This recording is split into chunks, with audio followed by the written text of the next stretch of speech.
जय श्री कृष्णा, जय खाटू श्याम जी। आज हम आपको एक मंदिर का सत्य बताने जा रहे हैं जिसे सुनकर आप भी हैरान रह जाएंगे, लेकिन आप भी एक बार यहाँ दर्शन करने जरूर जाना चाहेंगे। आज हम यहाँ जानेंगे खाटू श्याम जी के रोचक इतिहास के बारे में।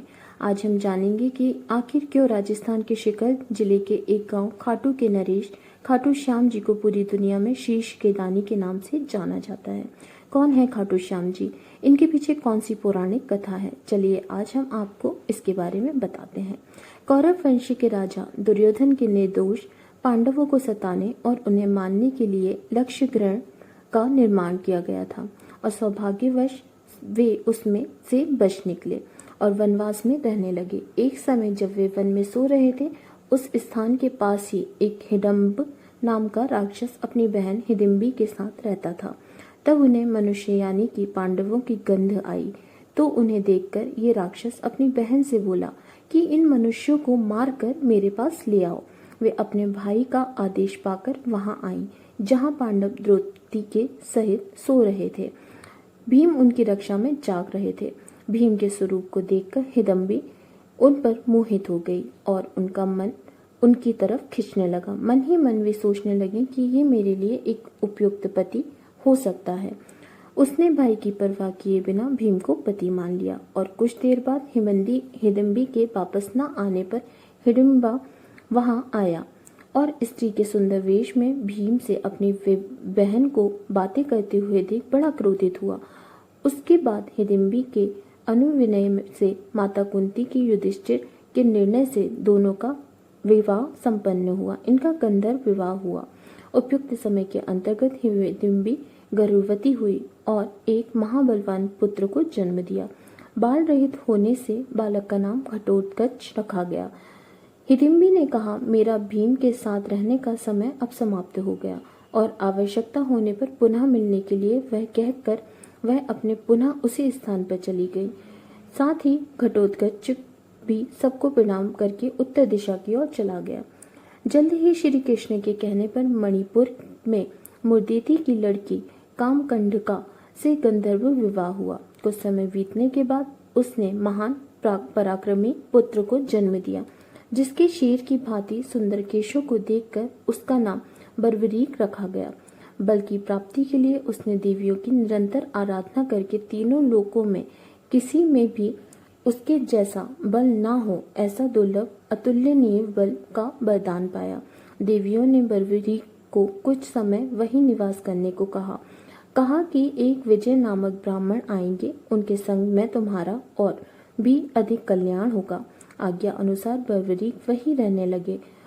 तब मगध देश के विजय नामक ब्राह्मण वहां आए और 7 शिवलिंगों की पूजा की, साथ ही विद्या की सफलता के लिए देवियों की पूजा की।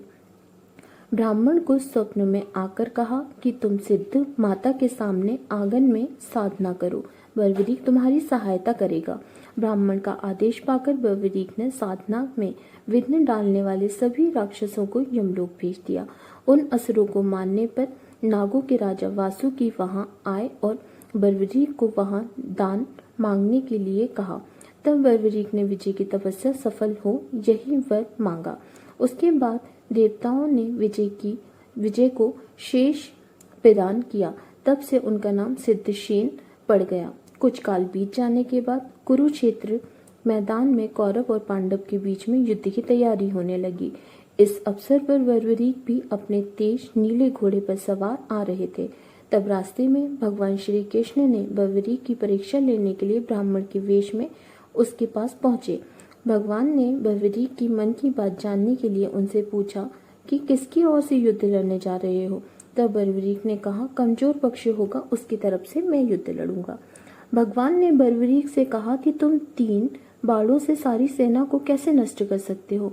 तब बर्बरीक ने कहा कि सामने वाले पीपल के पेड़ के सभी पत्ते एक बाण के ही निशान से नीचे आ जाएंगे, उसने भेद देगा। श्री कृष्ण ने पैर के नीचे 2 पत्ते छिपा लिए। देखते ही देखते एक बाण में सब पत्ते भेद गए। तब श्री कृष्ण ने सोचा, ये वास्तव में एक बाण में सबको यमलोक भेज सकता है। तब ब्राह्मण बने भगवान श्री कृष्ण ने बर्बरीक से याचना की। तब बर्बरीक ने कहा, हे ब्राह्मण, क्या चाहते हो?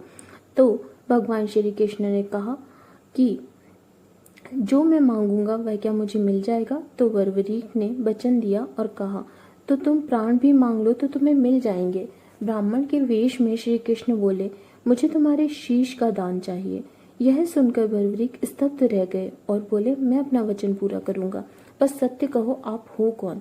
तब भगवान नटवर ने अपना विराट स्वरूप दिखाते हुए कहा, मैंने सोचा अगर तुम युद्ध में भाग लोगे तो दोनों कुल पूर्णतः नष्ट हो जाएंगे। तब वरवरीक ने कहा, मेरा शीश का दान तो ले लीजिए, पर मेरी एक इच्छा है कि मैं युद्ध को आखिर तक देख सकूं। तब भगवान ने कहा, तुम्हारी ये इच्छा जरूर पूरी होगी। तब वरवरीक ने अपना सर धड़ से काट दे दिया। इसके बाद भगवान ने वरवरीक के शीश को अमृत चड़ियों के सहारे पहाड़ के ऊंचे शिखर पर उगे एक पीपल के पेड़ पर स्थापित कर दिया। 18 दिन तक चले युद्ध में पांडव को विजय प्राप्त हुई, साथ ही उन्हें अपनी जीत पर घमंड हो गया। तब श्री कृष्ण उन सबको लेकर वहां पहुंचे जहां वरवरीक का सिर स्थापित था। वरवरीक के सामने पांडव अपनी वीरता का बखान करने लगे। तब वरवरीक के सिर ने कहा, आप सबका घमंड करना व्यर्थ है, जी श्री कृष्ण की वजह से मिली है। वरवरीक ने कहा, मुझे तो इस युद्ध में श्री कृष्ण का सुदर्शन चक्र ही चलता नजर आया था।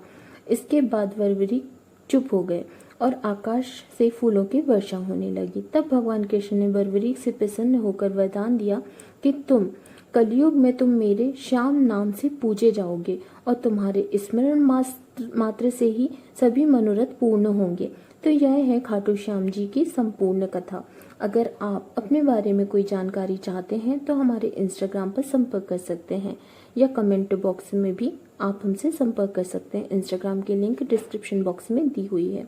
अगर आपको हमारे द्वारा बताई गई जानकारी पसंद आए तो हमारे चैनल को सब्सक्राइब करें और भी नए वीडियो की नोटिफिकेशन पाने के लिए बेल बटन पर क्लिक करें, जिससे नए वीडियो के नोटिफिकेशन आपको मिल सके। इस जानकारी को अन्य लोगों के साथ शेयर करें जिससे उन्हें भी सहायता प्राप्त हो। वीडियो अच्छा लगा हो तो कमेंट करें, वीडियो को लाइक करें। धन्यवाद।